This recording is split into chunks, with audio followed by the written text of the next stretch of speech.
Hello friends, आज हम देखेंगे कि हम ngAccess में गेट डेटा बाय आईडी कैसे कर सकते हैं किसी सिंगल डेटा को गेट करने के लिए। तो देखते रहिए इस वीडियो को। मेरा नाम है अनूप और आप देख रहे हैं यूएक्स ट्रेंड।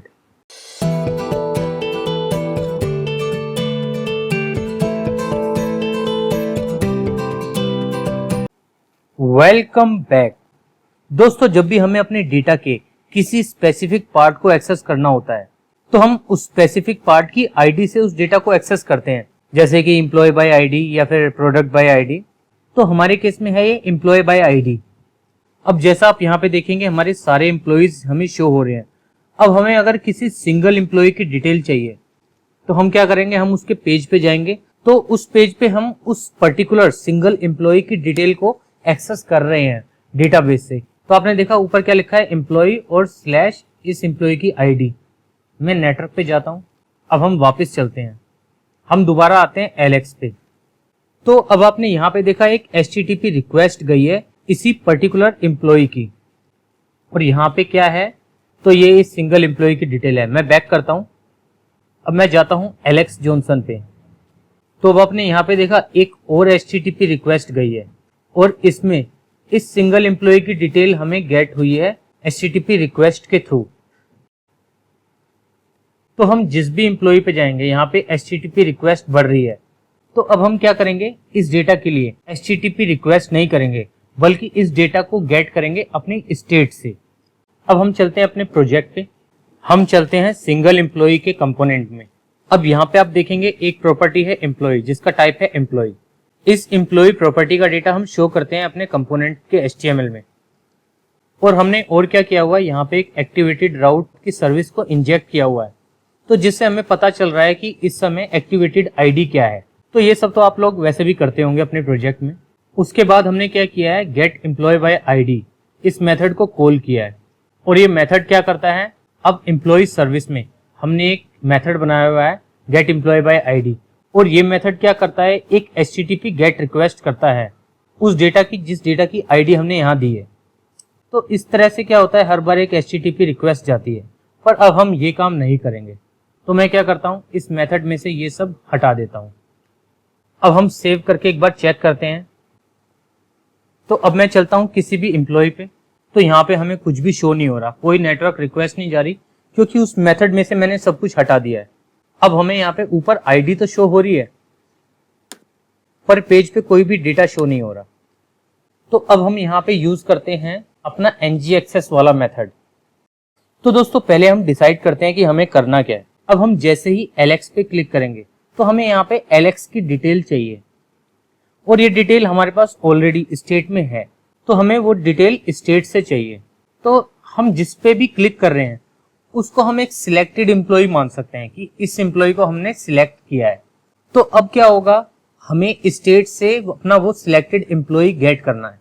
अब सिलेक्टेड एम्प्लॉय को स्टेट से गेट करने के लिए पहले हमें स्टेट में सिलेक्टेड एम्प्लॉय को सेट भी करना पड़ेगा, मतलब स्टेट में ये सेट करना पड़ेगा कि कौन सा एम्प्लॉय सिलेक्टेड है। जिस पे हम क्लिक करेंगे वो बन जाएगा उस समय का सिलेक्टेड एम्प्लॉय। मैंने इस पे क्लिक किया तो ये बन गया सिलेक्टेड एम्प्लॉय। अब मैं अनूप पे क्लिक कर रहा हूं तो इस समय करेंटली अनूप बन गया सिलेक्टेड एम्प्लॉय। तो हमें क्या करना है, स्टेट में सेट करना है सिलेक्टेड एम्प्लॉय। तो सबसे पहला स्टेप क्या है, हम जाएंगे अपनी एक्शन फाइल में और क्रिएट करेंगे एक एक्शन। तो हम चलते हैं अपनी एक्शन फाइल में। तो ये है हमारी एक्शन फाइल। तो दोस्तों, ये कुछ एक्शन मैंने तब बनाए थे जब मैंने एक्शन की वीडियो बनाई थी, तो फिलहाल इनको हम कमेंट ही रहने देते हैं। हम जिस पे वर्क करेंगे हम उसको अनकमेंट करते रहेंगे।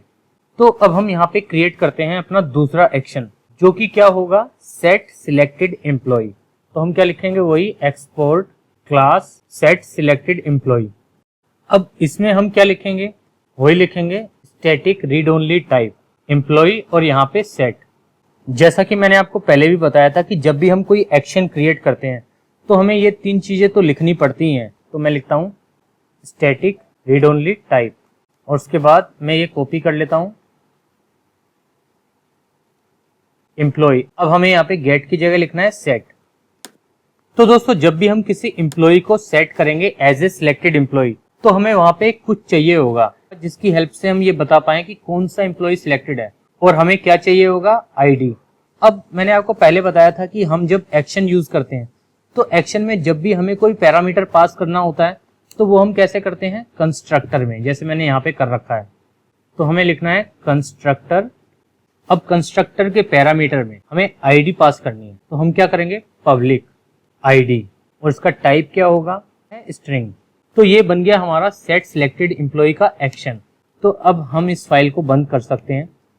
अब इसके बाद हमें क्या करना है, अब सेकंड काम है, हमें जाना है स्टेट में। तो हम चलते हैं स्टेट में, हम सबसे ऊपर चलते हैं। तो दोस्तों ये है हमारा स्टेट मॉडल। अब तक इसमें क्या था, एम्प्लॉइज और एम्प्लॉइज लोडेड, पर अब यहाँ पे एक और प्रॉपर्टी ऐड होगी और वो क्या होगी, सिलेक्टेड एम्प्लॉय, और इसका टाइप क्या होगा, एम्प्लॉय, सिंगल एम्प्लॉय। इसका टाइप है एम्प्लॉय का एरे और ये होगा सिंगल एम्प्लॉय।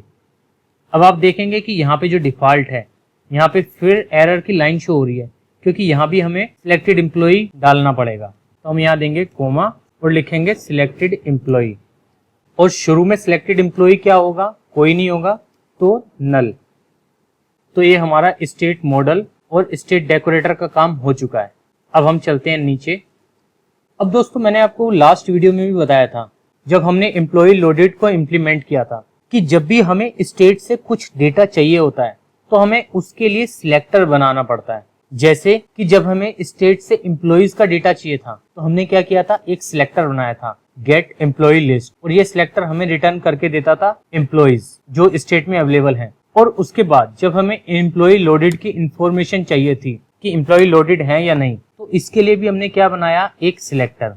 अब जब हमें सिलेक्टेड एम्प्लॉय चाहिए, ये सिलेक्टेड एम्प्लॉय जो कि स्टेट में अवेलेबल है, हमें ये चाहिए, तो इसके लिए भी हम क्या करेंगे, एक सिलेक्टर बनाएंगे। तो मैं यहाँ क्या करता हूँ, कमेंट कर लेता हूँ get selected employee from state. अब मैं यहाँ क्या करता हूँ, @सिलेक्टर। अब जब सिलेक्टर बनाते हैं तो उसके साथ इसका मेथड भी हमें बनाना पड़ता है। जैसे हमने ये सब बनाया हुआ है, तो हम लिखेंगे स्टैटिक सिलेक्टेड एम्प्लॉय, और इसके आर्ग्यूमेंट में यही पास कर देंगे जो हम सबके आर्ग्यूमेंट में कर रहे हैं, स्टेट, और इसका टाइप एम्प्लॉय स्टेट मॉडल। और ये रिटर्न क्या करेगा, स्टेट डॉट सिलेक्टेड एम्प्लॉय। तो अब हमारे पास स्टेट में जो सिलेक्टेड एम्प्लॉय है ये इसको रिटर्न कर देगा। तो अब यहाँ तक आपको क्लियर हो चुका होगा कि जब भी हमें स्टेट में से कुछ चाहिए होता है तो हमें सबसे पहले उसका सिलेक्टर बनाना पड़ता है कि हमें क्या चाहिए। अब दोस्तों जब हमने सिलेक्टर बना लिया तो अब हमें उसका एक्शन मेथड भी बनाना पड़ेगा। जैसे हमने गेट एम्प्लॉइज के लिए एक्शन मेथड बनाया था, क्योंकि ये तो सिर्फ हमें ये बता रहा है कि हमें क्या चाहिए। अब जो चीज चाहिए वो हमें कैसे मिलेगी, तो उसका लॉजिक कहाँ होगा, एक्शन मेथड में। तो हम यहाँ लिखेंगे @एक्शन, और एक्शन को हम लिंक करेंगे अपने सेट सिलेक्टेड एम्प्लॉय एक्शन से जो हमने बनाया था अपनी एक्शन फाइल में। तो हम यहाँ क्या लिखेंगे, सेट। अगर आप यहाँ देखेंगे तो ये हमें सजेशन में मिल रहा है, तो हम इसको क्लिक कर लेते हैं। अब हम ऊपर चलेंगे तो यहाँ पे ये इंपोर्ट हो चुका है एक्शन फाइल से। अब हमें इसका मेथड बनाना है। मेथड का नाम हम क्या लिख देते हैं, सेट सिलेक्टेड एम्प्लॉय। अब दोस्तों इस मेथड के कुछ आर्ग्यूमेंट भी होंगे। जैसे हमने गेट एम्प्लॉइज वाले मेथड में लिखा है गेट स्टेट, सेट स्टेट, तो हमें ये भी चाहिए। तो हम क्या लिखेंगे, गेट स्टेट, सेट स्टेट, और इसका टाइप क्या है, स्टेट कॉन्टेक्स्ट, वही जो हमने ऊपर लिया है। तो अगर मैं स्टेट कॉन्टेक्स्ट पे क्लिक करूंगा तो हम पहुंच गए स्टेट कॉन्टेक्स्ट इंटरफेस पे। तो इसी के अंदर हैं सारे method, get state, set state, patch state, dispatch. तो इसीलिए हमने इसका टाइप ये दिया है स्टेट कॉन्टेक्स्ट, और इस स्टेट कॉन्टेक्स्ट का भी हमें एक टाइप डालना है एंगल ब्रैकेट में। वो क्या होगा, सेम यही होगा, एम्प्लॉय स्टेट मॉडल। अब दोस्तों यहाँ पे इसके साथ एक और आर्ग्यूमेंट होगा सेट सिलेक्टेड एम्प्लॉय का, और वो क्या है, आईडी। हम आईडी के बेस पे ही तो गेट करेंगे। तो सेकंड आर्ग्यूमेंट क्या होगा, अब जैसे हमने इसको लिया है कर्ली ब्रेसेस में और फिर इसका टाइप डिफाइन किया है, अब हम ऐसे ही एक और कर्ली ब्रेसेस में लिख देंगे आईडी, और इसका टाइप वही सेट सिलेक्टेड एम्प्लॉय जो हमारा एक्शन है वो इसके टाइप में जाएगा। अब दोस्तों फिलहाल एक्शन का लॉजिक लिखने से पहले हम इसको कंसोल लॉग कराते हैं। ये जो आईडी है हम इस आईडी को कंसोल करा लेते हैं और ये चेक करते हैं कि हमारा ये मेथड रन हो भी रहा है या नहीं हो रहा। कि हमारा कोड यहाँ तक सही है या नहीं सही। अब इसको टेस्ट करने के लिए हमें क्या करना पड़ेगा, इस एक्शन को डिस्पैच करना पड़ेगा। और वो हम कैसे करेंगे, हम चलते हैं सिंगल एम्प्लॉय की कंपोनेंट टीएस फाइल में। अब दोस्तों हमने यहाँ क्या कर रखा था, पहले तो एम्प्लॉय सर्विस इंजेक्ट कर रखी थी, इसकी हमें फिलहाल कोई जरूरत नहीं है, तो इसको हम हटा देते हैं। ऊपर से इसका रेफरेंस भी हटा देते हैं। अब हम यहाँ क्या करते हैं, प्राइवेट स्टोर, स्टोर की सर्विस को हमें इंजेक्ट करना है क्योंकि हमें एक्शन को डिस्पैच करना है।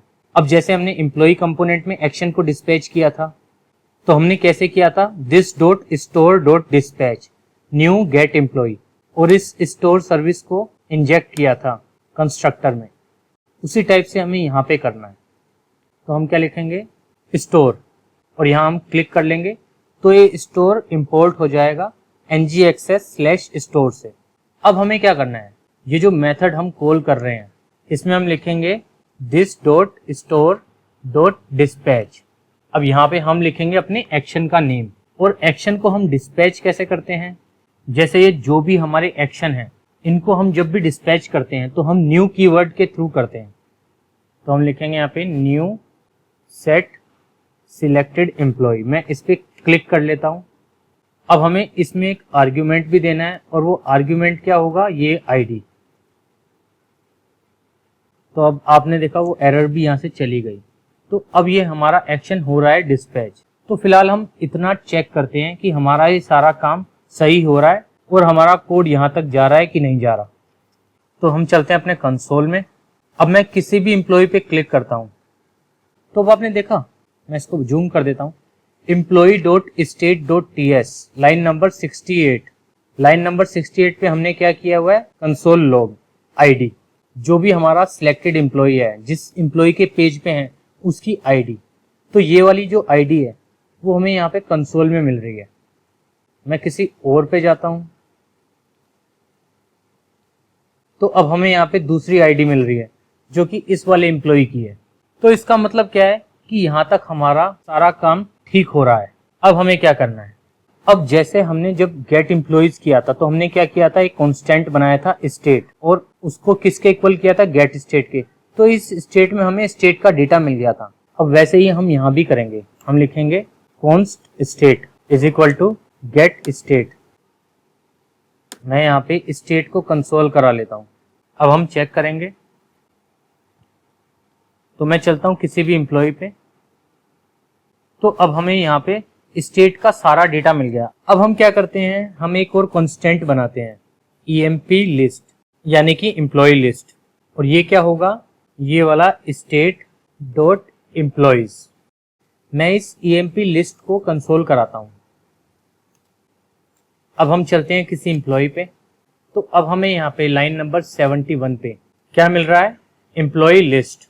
अब हमें इसमें से अपना वाला एम्प्लॉय चाहिए, और हमारा वाला एम्प्लॉय कौन सा है, जो ये वाली जो आईडी है जो हमारे ब्राउजर में है, ये हमारे करंट एम्प्लॉय की आईडी है। और ये वाली आईडी यहाँ पे कहाँ है, ये वाली आईडी है ये दूसरे नंबर पे, मतलब तीसरे नंबर पे, इसका इंडेक्स 2 है।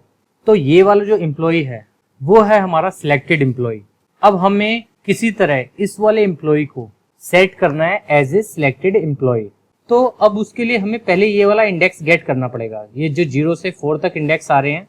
तो अब हम यहाँ क्या करेंगे, कॉन्स्ट इंडेक्स, और ये क्या होगा, ये जो emp लिस्ट है, emp लिस्ट, और उसके बाद हम क्या करेंगे, फाइंड इंडेक्स। ये एक मेथड होता है इंडेक्स गेट करने के लिए। और ये इंडेक्स हम क्या कैसे गेट करेंगे, हम यहाँ लिख लेते हैं emp, और उसके बाद हम फैट एरो यूज करेंगे, और हम क्या करेंगे, emp डॉट अंडरस्कोर id। अब क्योंकि आप यहाँ पे देखेंगे तो डेटाबेस में जो भी हमारी आईडी सेव होती है वो अंडरस्कोर आईडी से होती है, और इसकी सजेशन हमें यहाँ मिल भी रही है क्योंकि हमने हर जगह मॉडल और इंटरफेस वगैरह यूज किए हुए हैं, तो ये फायदा होता है। तो हम क्या करेंगे, emp dot underscore id triple equal to ये वाली आईडी। तो इसका मतलब ये है कि हमें वो इंडेक्स मिल जाएगा। और कौन सा इंडेक्स मिल जाएगा, इस एम्प्लॉय लिस्ट में से जिसकी आईडी इस वाली आईडी के इक्वल होगी। अब हम क्या करते हैं, इसके साथ इंडेक्स को भी कंसोल करा लेते हैं। अब मैं चेक करता हूं, अब मैं चलता हूं इस पे एलेक्स जॉनसन पे, तो वो आपने देखा यहाँ पे 73 नंबर लाइन पे हमारी एम्प्लॉय लिस्ट शो हो रही है, और 74 लाइन पे हमें इंडेक्स शो हो रहा है। हमारा ये कौन सा एम्प्लॉई है जिसके लास्ट में 159 है, और ये हमें यहाँ पे कहाँ शो हो रहा है, सेकंड वाले इंडेक्स पे, यहाँ पे 159 है। और उसके बाद ये हमें यहाँ पे इंडेक्स मिल भी गया। अब मुझे अगर सिलेक्टेड एम्प्लॉई चाहिए तो वो कैसे मिलेगा, अगर मैं यहाँ लिख दूं EMP लिस्ट और स्क्वायर ब्रैकेट देके यहाँ लिख दूं इंडेक्स, मतलब EMP लिस्ट और उसका यहाँ पे मैंने इंडेक्स डाल दिया, तो हमें सिलेक्टेड एम्प्लॉई गेट हो सकता है। तो हम इसको चेक करते हैं एक बार। अब मैं जाता हूँ LX पे। तो दोस्तों आपने देखा यहाँ पे लाइन नंबर 73 पे मुझे LX का डेटा मिल गया है, LX design full stack developer.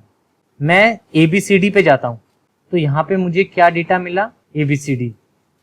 अब हमें क्या करना है, हमारा सारा काम हो चुका है, हमें सिर्फ सेट स्टेट करना है। अब जैसे हम यहाँ पे सेट स्टेट कर रहे थे तो हम कैसे कर रहे थे, पहले स्टेट और ट्रिपल डॉट कर रहे थे ताकि सारा स्टेट का जो करंट डेटा है वो आ जाए। उसके बाद हमारी चेंजेस प्रॉपर्टीज जो हैं वो यहाँ पे, ताकि जो हमारा अपडेट है वो भी स्टेट में पहुंच जाए। अब हम यहाँ क्या करेंगे, सेट स्टेट। तो सबसे पहले हम क्या करेंगे, ट्रिपल डॉट और स्टेट। तो अब क्या होगा, इस समय जो हमारी स्टेट में डेटा है वो सबसे पहले आ गया वो स्टेट में। उसके बाद हमें स्टेट में और क्या पहुंचाना है, सिलेक्टेड एम्प्लॉय। हम यहाँ लिखेंगे S। तो आपने देखा क्योंकि हमने इसका इंटरफेस बना रखा है, एम्प्लॉय स्टेट मॉडल बना रखा है, तो यहाँ पे हमें सजेशन मिल रही है। हम इस पर क्लिक कर देंगे तो अब हमारा सिलेक्टेड एम्प्लॉय क्या होगा, ये मैं इसको यहाँ से कॉपी करता हूँ और यहाँ पेस्ट कर देता हूँ, और इस कंसोल लॉग को मैं कर देता हूँ डिलीट। अब इसकी हमें कोई जरूरत नहीं है। तो दोस्तों हमारा एक्शन मेथड अब ये हो चुका है कंप्लीट। अब हम इसको एक बार चेक करते हैं। मैं चलता हूँ किसी भी एम्प्लॉय पे। अब यहाँ पे जो नेक्स्ट स्टेट आ रहा है हम इसमें चेक करते हैं। तो एम्प्लॉयज में एम्प्लॉय की लिस्ट, एम्प्लॉय लोडेड ट्रू, और सिलेक्टेड एम्प्लॉय क्या है, LX। जिस भी एम्प्लॉय पे हम क्लिक करके आए हैं वो बन चुका है अब सिलेक्टेड एम्प्लॉय। मैं नेक्स्ट पे करता हूं तो अब यहाँ पे हम नेक्स्ट स्टेट को चेक करते हैं। तो सिलेक्टेड एम्प्लॉय अब क्या है, मैक्स। तो मतलब अब हमारा काम प्रॉपर ठीक तरह से हो रहा है। अब बस हमें क्या करना है, इसके कंपोनेंट में डेटा शो करना है। तो हम चलते हैं सिंगल एम्प्लॉय वाले कंपोनेंट पे। तो दोस्तों हमारा सारा काम अब तक हो चुका है। अब हमें क्या करना है, इस सिंगल एम्प्लॉय वाले कंपोनेंट में उस स्टेट स्लाइस को सिलेक्ट करना है। और कौन सी स्टेट स्लाइस, ये वाली सिलेक्टेड एम्प्लॉय वाली जो स्टेट स्लाइस है, इसको हमें सिलेक्ट करना है। और स्टेट स्लाइस को हम अपने कंपोनेंट में कैसे सिलेक्ट करते हैं, अब जैसे हमने एम्प्लॉय कंपोनेंट में स्टेट स्लाइस को सिलेक्ट किया था, और वो हमने कैसे किया था, हमने @select की हेल्प से उस स्टेट स्लाइस को सिलेक्ट किया था। तो इसमें क्या हुआ था, इस प्रॉपर्टी में हमें वो सारा डेटा मिल गया था जो इस स्टेट स्लाइस से रिलेटेड था, और मिला था एज ए ऑब्जर्वेबल। तो अब हमें यही करना है। तो हम क्या करेंगे, यहाँ पे एक प्रॉपर्टी बनाएंगे सिलेक्टेड एम्प्लॉय, इसके आगे हम लगा देंगे $। तो $, से हमें ये पता लगेगा कि ये ऑब्जर्वेबल वाली प्रॉपर्टी है। इसका टाइप हम क्या देंगे, ऑब्जर्वेबल। और ऑब्जर्वेबल का टाइप क्या होगा, एम्प्लॉय। सिंगल एम्प्लॉय है तो इसलिए एम्प्लॉय। और इसके आगे हमें क्या करना है, @select। मैं यहाँ क्लिक कर लूंगा तो ये सिलेक्ट ऑटो इंपोर्ट हो जाएगा ngAccess स्टोर से। सिलेक्ट में हमें क्या करना है, एम्प्लॉय स्टेट। यहाँ हम क्लिक कर देंगे तो ये भी इंपोर्ट हो गई एम्प्लॉय स्टेट से। अब एम्प्लॉय स्टेट में से हमें क्या चाहिए, हमारा कौन सा सिलेक्टर था, हमारा ये वाला सिलेक्टर था सिलेक्टेड एम्प्लॉय। तो हम लिखेंगे .selected employee। अब जो सिलेक्टर है हम उसी को सिलेक्ट कर सकते हैं। तो अब ये सिलेक्टेड एम्प्लॉय वाली प्रॉपर्टी में हमें क्या मिल जाएगा, सिलेक्टेड एम्प्लॉय वाला डेटा। तो दोस्तों ये है एक ऑब्जर्वेबल। अब जब भी हम ऑब्जर्वेबल से डेटा निकालते हैं तो कैसे निकालते हैं, हम चलते हैं गेट एम्प्लॉय वाले मेथड में। अब यहाँ पे क्या होगा, सबसे पहले तो एक्शन डिस्पैच हो जाएगा सेट सिलेक्टेड एम्प्लॉय वाला। तो अब इस समय क्या है, सिलेक्टेड एम्प्लॉय हमने सेट कर दिया है। अब हम क्या करेंगे, दिस डॉट सिलेक्टेड एम्प्लॉय $, जो हमने अभी प्रॉपर्टी बनाई सिलेक्ट वाली, .subscribe। यहाँ पे लिखेंगे हम res और console.log res। अब हम एक बार चेक करते हैं। अब मैं चलता हूँ मैक्स वाले एम्प्लॉय पे। तो आपने देखा single employee component .ts line number 35। Line number 35 पे हमने क्या किया है, सिलेक्टेड एम्प्लॉय $, ये जो ऑब्जर्वेबल वाली प्रॉपर्टी है इसको सब्सक्राइब किया है, तो इसका जो रिस्पॉन्स है उसको हमने कंसोल कराया। तो हमें कंसोल में क्या मिला? सिलेक्टेड वाला एम्प्लॉय। हमने मैक्स पे क्लिक किया था तो मैक्स मिला। हम एलेक्स पे क्लिक करेंगे तो हमें मिलेगा एलेक्स। अब हमें क्या करना है? Simply this dot employee is equal to RES। मैं इस कंसोल को हटा देता हूं। अब हम चलते हैं एलेक्स जॉनसन पे। तो आपने देखा अब हमें यहाँ पे वो सिलेक्टेड एम्प्लॉय शो हो रहा है। अब मैं चलता हूं मैक्स पे, तो हमें यहाँ मैक्स शो हो रहा है। ABCD, तो अब ABCD शो हो रहा है। और हम एक बार नेटवर्क में चलते हैं। मैं इसको क्लियर कर देता हूं। अब मैं जाता हूं किसी भी एम्प्लॉय पे, तो आपने देखा यहाँ पे कोई भी HTTP रिक्वेस्ट नहीं जा रही। हम जब भी किसी एम्प्लॉय पे जा रहे हैं, पहले क्या हो रहा था, हम जब भी एम्प्लॉय पे जाते थे तो यहाँ पे हर एम्प्लॉय के लिए एक HTTP रिक्वेस्ट जाती थी, पर अब ऐसा यहाँ पे नहीं हो रहा। यहाँ पे अब किसी भी एम्प्लॉय के लिए कोई HTTP रिक्वेस्ट नहीं जा रही। ये सारा डेटा हमें गेट हो रहा है स्टेट से। अब दोस्तों जैसे हमने लास्ट वीडियो में क्या किया था, तो हमने क्या किया था, एक सब्सक्रिप्शन की प्रॉपर्टी बना ली थी और उसको हमने लास्ट में अनसब्सक्राइब भी कर दिया था। तो अब हम चाहे तो हम यहाँ पे इसके लिए भी ये काम कर सकते हैं, क्योंकि एक बेस्ट प्रैक्टिस है, जो भी हमारा सब्सक्रिप्शन होता है उसको हमें अनसब्सक्राइब भी करना चाहिए। तो अब हम क्या करेंगे, सबसे ऊपर सिलेक्टेड EMP सब और इसका टाइप सब्सक्रिप्शन, मैं यहाँ क्लिक कर लेता हूं तो ये ऑटो इंपोर्ट हो गया RxJS से। अब मैं क्या करता हूं, सिलेक्टेड एम्प्लॉय पे, यहां पे मैं क्या करता हूं, this dot selected EMP sub is equal to this dot selected employee dollar dot subscribe. तो अब ये हमने सब्सक्रिप्शन वाली प्रॉपर्टी के थ्रू काम किया है। अब हम क्या करते हैं, यहां पे इंप्लीमेंट करते हैं ऑन डिस्ट्रॉय, और यहां पे हम क्या कर लेते हैं, ng on destroy this dot selected EMP सब डॉट अनसब्सक्राइब। तो अब ये हमारा काम हो चुका है पूरा। अब हम चल के एक बार चेक करते हैं। अब हम किसी भी एम्प्लॉय पे क्लिक करते हैं, तो अब वो एम्प्लॉय हमें बिल्कुल भी वेट कराए बिना यहाँ पे शो हो रहा है, क्योंकि वो डेटा ऑलरेडी लोडेड है स्टेट में। तो ये डेटा हमें मिल रहा है स्टेट से और हमारी कोई भी नेटवर्क रिक्वेस्ट नहीं जा रही। तो दोस्तों इस तरह से हम ngAccess में अपना कोई भी स्पेसिफिक सिलेक्टेड डेटा को गेट कर सकते हैं स्टेट से। दोस्तों अगर आपको मेरी ये वीडियो पसंद आई हो तो आप इस वीडियो को लाइक करें और शेयर करें, और आप UX ट्रेंड को फेसबुक, ट्विटर और इंस्टाग्राम पे भी फॉलो कर सकते हैं। दोस्तों अगर आप न्यू है मेरे चैनल पे तो प्लीज मेरे चैनल को सब्सक्राइब करें। Thanks for watching, see you in next video. अगर आपको मेरी ये वीडियो पसंद आई है तो इस वीडियो को लाइक कीजिए और सब्सक्राइब कीजिए मेरे चैनल UX ट्रेंड को, ताकि मेरी नेक्स्ट टेक्नोलॉजी वीडियो का अपडेट आपको मिल सके।